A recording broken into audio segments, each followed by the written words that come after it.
From the Sun Sentinel, Raylan Story, NBC 6. From South Florida's news leader, this is NBC 6 News. Good evening. We continue to follow developing news out of Fort Lauderdale Hollywood International Airport, where a man ran out of a plane onto the tarmac. Julia Yarbo was live in the newsroom with the details tonight. Julia? Well, Tony and Jackie, the Broward Sheriff's Office reporting this evening that a man aboard a 737 Continental Air commuter plane became unruly after the flight that he was on landed. That was at about 4:30 this afternoon. Well, he somehow managed to get out of the plane, perhaps opening an emergency door is what we're being told, and then he simply jumped out. Police chased him on the tarmac and quickly caught up with that suspect, and then they sedated him. You're looking at a live picture now, still of a very active scene with rescue crews and BSO on scene. Well, that man was then transferred to Broward General Medical Center. Now, at this point, we're told this is the first time something like this has happened at this airport in 18 years. We, of course, will continue to follow this developing story and bring you any new information on the man and how this all happened and perhaps why he did it tonight at 11. He vanished from his honeymoon cruise 6 months ago. No witnesses, no body. Tonight, a famed forensic expert has climbed on board the investigation into what happened to George Allen Smith.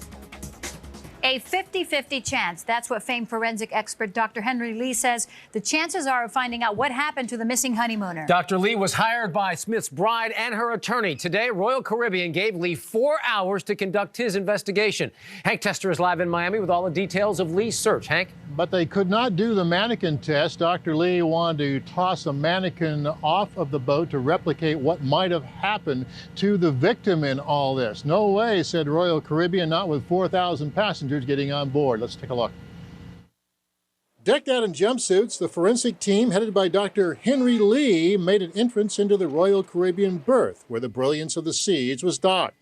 The case of the George Smith disappearance is big news, drawing the attention of cable news operations almost non-stop since the July incident.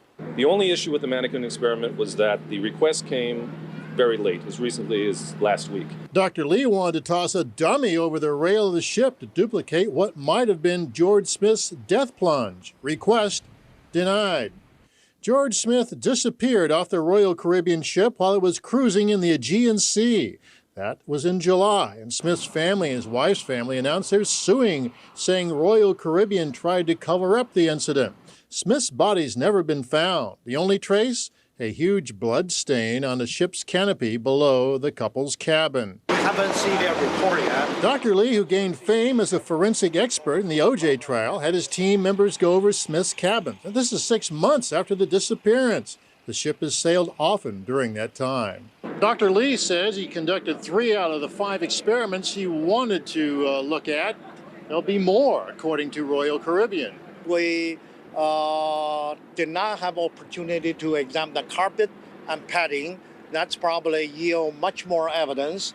And of course, we was planned to conduct a mannequin experiment that wasn't conducted. The case laced with bitter battles between the family and the cruise line. Tales of binge drinking, exotic liquors, wild parties have been tossed about.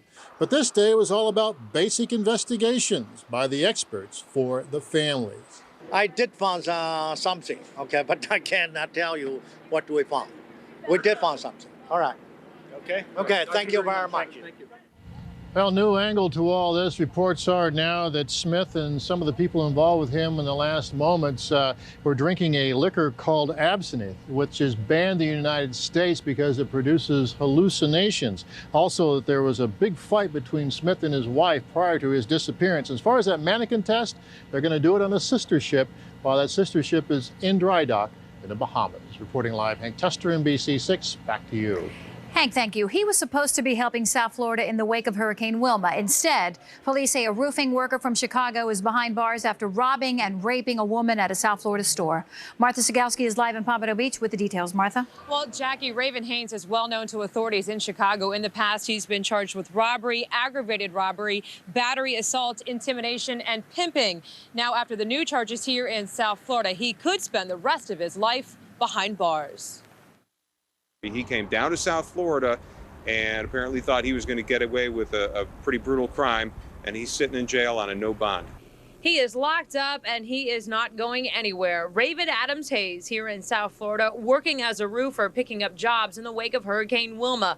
But instead, according to BSO, he was committing a horrible crime against a woman on January 21st. This past Saturday, around 5 o'clock in the afternoon, he decided to go into a nearby store, not too far from his motel, where he basically raped and robbed this poor woman.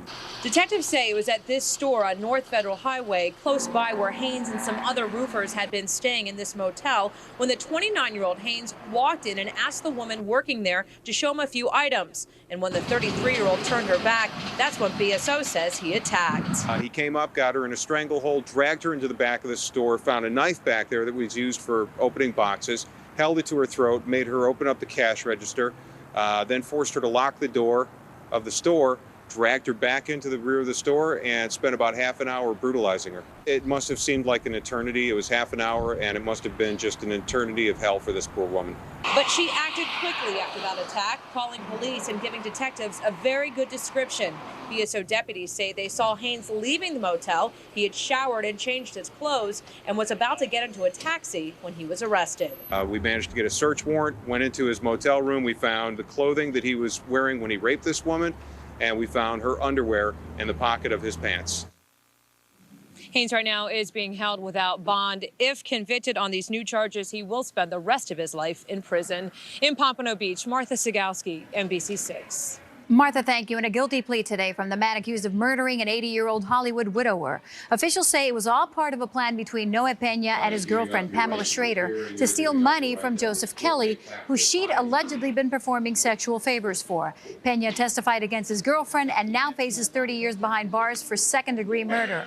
In April 2004, Schrader left Kelly's house door unlocked. Noe Pena then snuck in and allegedly killed Kelly. The girlfriend was found guilty and will be sentenced next month. It was a rooftop rescue today as firefighters had to save a worker injured in a construction accident. Now, it happened along Collins Avenue in Sunny Isles Beach. The worker was on the 48th floor when he fell about 20 feet. He had a safety line, but firefighters say it apparently didn't work. Now, because of the height involved, firefighters had to turn a dumpster into a rescue basket to bring him down.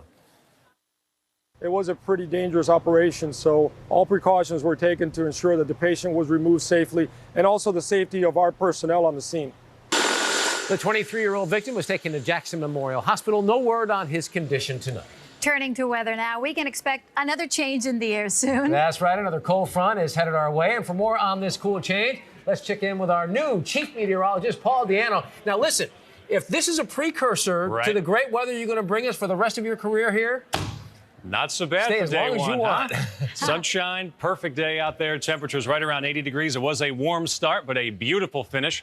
The high today of 80 degrees. Our La Concha cam down in Key West. Yeah, not so bad for a Monday. If this is Monday, I'll take it all week long. 75 degrees currently in Miami right now, as we do have a beautiful sunset down in Key West. Temperatures around the Sunshine State, and there was plenty of sunshine to go around. 76 for Vero Beach. It is 77 right now for Miami, 76 in Key West, 80 for Fort Myers, and the warm spot right now is Orlando at 81. Started off very warm. As a matter of fact, this morning's low of 73 degrees was the warmest morning low we have endured all month long, and we can expect another warm night tonight. We're staying in the 70s overnight tonight. That threat of rip currents, thankfully, is gone. Now the winds are turning out of the south, and we do have that chilly change to talk about, which I'll have in the Weather Plus 6 day in a few minutes. Tony. Well, thank you. A Miami-Dade Transit bus driver is recovering tonight after a crash course with a dump truck. It happened early this morning along Southwest 97th Avenue and Sterling Drive in Cutler Bay. The bus driver was on her normal route when police say the truck driver made a left-hand turn across traffic right into the path of that bus. The bus driver tried to avoid the collision, but could not. The driver for the Metro-Dade bus sustained minor injuries to the leg, but was airlifted to Jackson Trauma. 22 passengers on board were treated for minor injuries. The bus driver is in stable but good condition tonight with 2 broken legs. The truck driver suffered a minor head injury and was also taken to the hospital. Police have since ticketed him for the accident.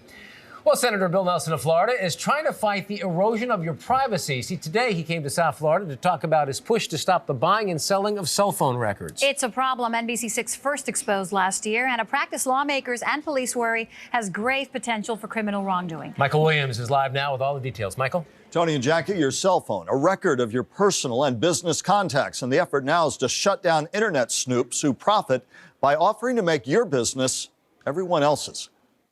Every day, for every cell phone call, an electronic record is kept. Senator Bill Nelson and Broward Sheriff Ken Jennings want those records kept off limits. There are 40 companies on the internet right now that you can go to, pay $100 if you have someone's cell phone and get their telephone record. The companies, Nelson says, use a variety of false pretenses to unearth those records and then put them in the marketplace for sale.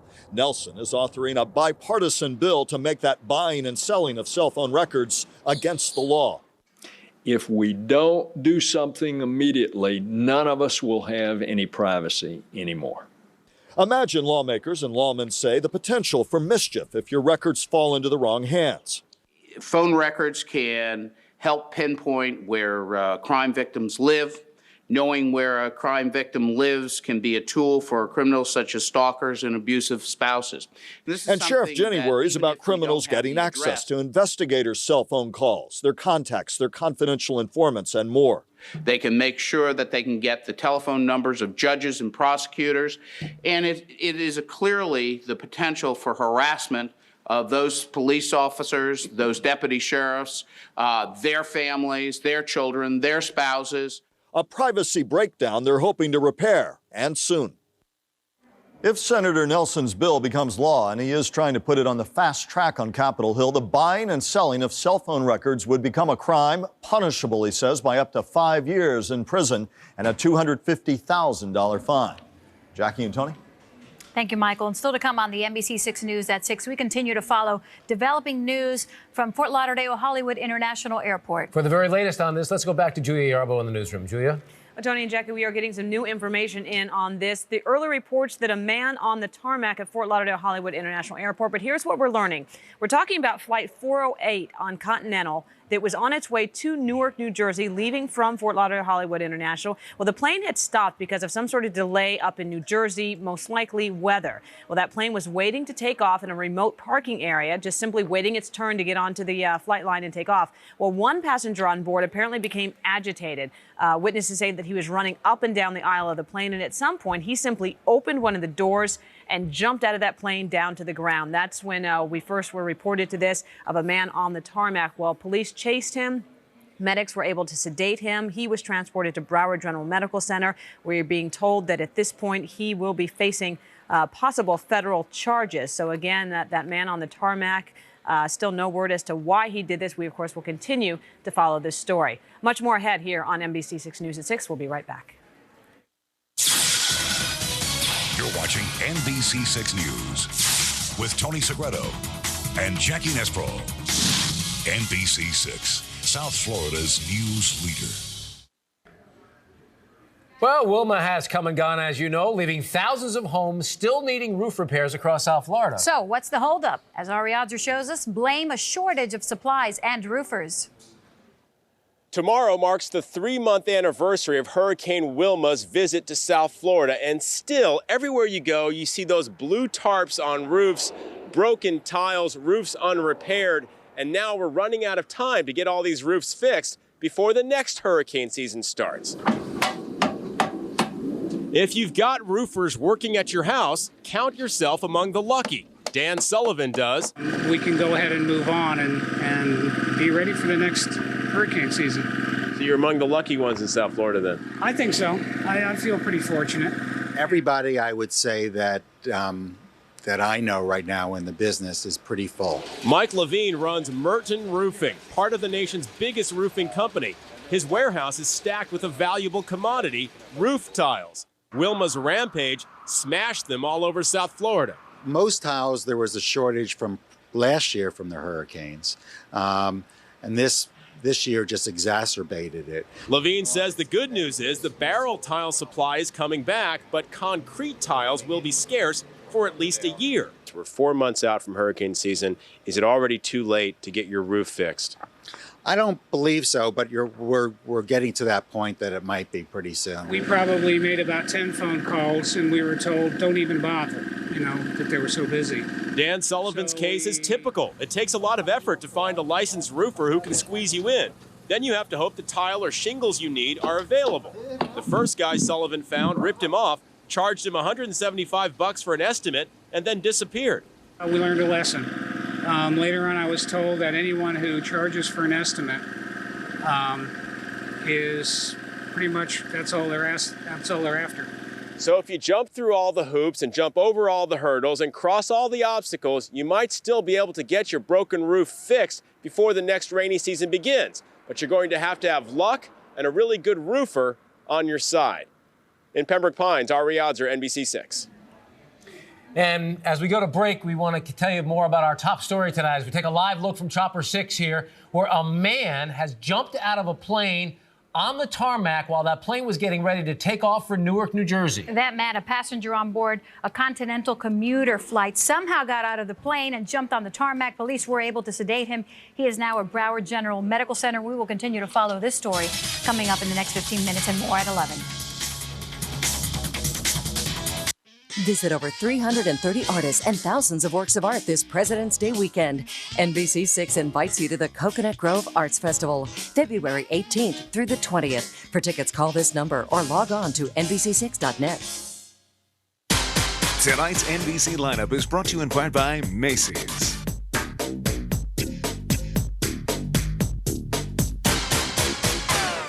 Many South Floridians are owed money, and we want them to get it back. Millions of dollars. Thousands of people. One of them could be you. $49,000. Payback starts next Thursday at 11 on NBC 6. I'm Brian Williams. We'll be live from New Orleans along with Harry Connick Jr. and Branford Marsalis with an exclusive look at a community for jazz musicians who were made homeless by Katrina. Join us for NBC Nightly News. Florida teachers will get a big bonus under a new plan announced by Governor Jeb Bush today. Under the $239 million plan, current teachers would be rewarded and more than 30,000 new ones would be recruited. Speaking to teachers at North Miami Middle School, the governor said he was confident his plan would benefit both teachers and students. So I think the key is to continue to pay teachers more. Focus on beginning pay as the key to raise that up. We're already above the national average. But also look at the classroom itself. How can we enhance the teaching experience?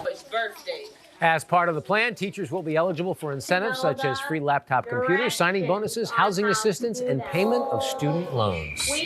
As we once again welcome our new chief meteorologist, Paul Diano, we tell him, isn't this like the best place to live in the whole country?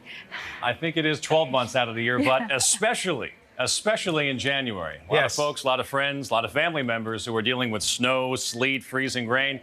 And look at what we get. Oh, this is good stuff. A high today of 80 degrees, currently 73 at our studios here in Miramar right now. And your almanac for today as we show you the sunset in Key West, 3 degrees above average. Now, when it's sticky outside, the temperatures don't swing too much. We had a morning low of 73 and an afternoon high of 80 degrees, and the record was 84, 4 degrees shy of that set back in 1973. A beautiful day throughout all of South Florida. 74 currently at Fort Lauderdale International Airport. At Miami, MIA Airport, 75 degrees. Other temperatures out there. Miccosukee at 74, Marathon 75, Homestead, your current temperature is 72, and Key West with that gorgeous sunset, 74 degrees. Our friends and family up in the Northeast had to deal with a lot of wintry weather today. Syracuse, New York, that's a snowy place. A lot of snow today. This is the northern edge of the same cold front. That'll be in your backyard as soon as tomorrow night. Now, we're on the southern edge, which is obviously the less wintry edge and also has less energy in the atmosphere. So this will produce maybe 1 or 2 showers, and that is it. We will have the cold front sliding by over the next 24 hours. Not much rain, but it will change the temperature and it will change the wind direction. For tomorrow, the winds come up out of the south. That'll keep us warm.